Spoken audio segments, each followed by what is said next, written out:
సంవత్సరాల తరబడి ఎన్ని మందులు వాడినా మీ మోకాల నొప్పులు తగ్గట్లేదా? ప్రాణ పెయిన్ క్లినిక్ లో అత్యాధునిక చికిత్స.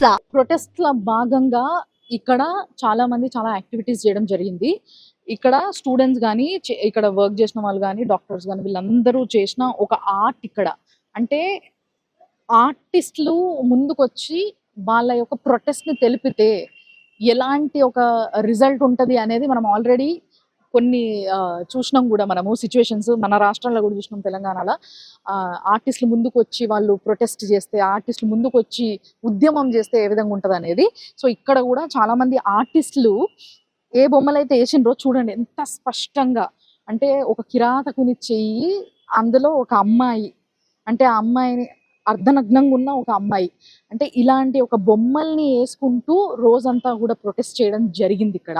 తర్వాత అంతేకాకుండా గోడల మీద కూడా చూడండి మొత్తం అంతా కూడా నో సేఫ్టీ నో డ్యూటీ అని చెప్పేసి ఏదైతే రేప్ కల్చర్ ఉందో దానిపైన ఒక త్రిశూలం బొమ్మని వేసినారు. అంటే దాన్ని అనగదొక్కి చంపేయాలి, అంటే త్రిశూలంతో పొడిచి చంపేయాలన్నంత కసి ఆ కల్చర్ ఏదైతే ఉందో దాన్ని నాశనం చేయాలి అని చెప్పేసి ప్రొటెస్ట్ చేయడం జరుగుతుంది. చూసారు కదా, ఇక్కడ రేప్ కల్చర్ అని చెప్పేసి త్రిశూలం వేయడం జరిగింది.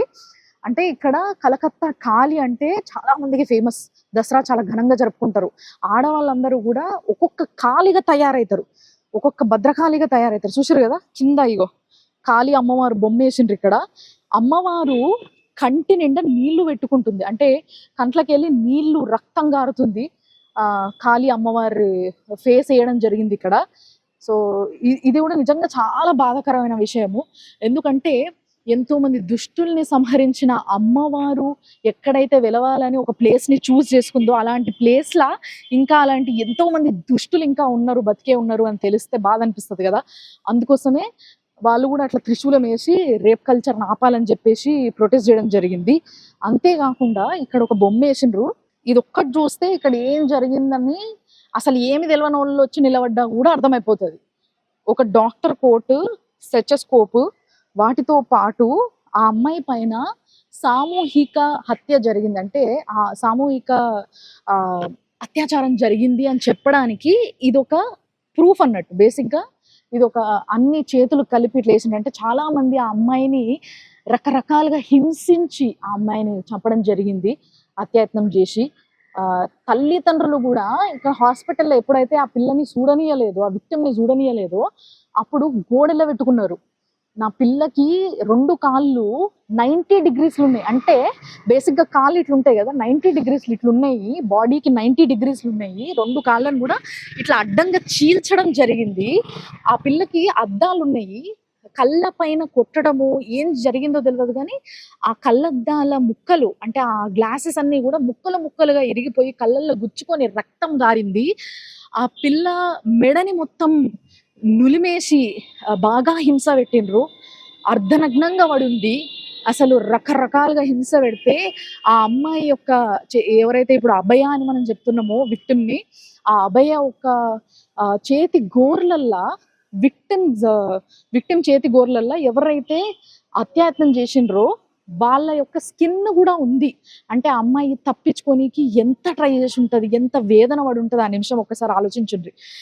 గట్టిగా అరిసి గీకి రక్కి అట్లా చేయడం వల్ల ఆ అమ్మాయి గోర్లల్లో మొత్తం కూడా ఆ పర్సన్ ఎవరైతే ఆమె మీదకి వచ్చారో ఆయన స్కిన్ మొత్తం కూడా ఆమె గోర్లల్లో దొరికిందంట.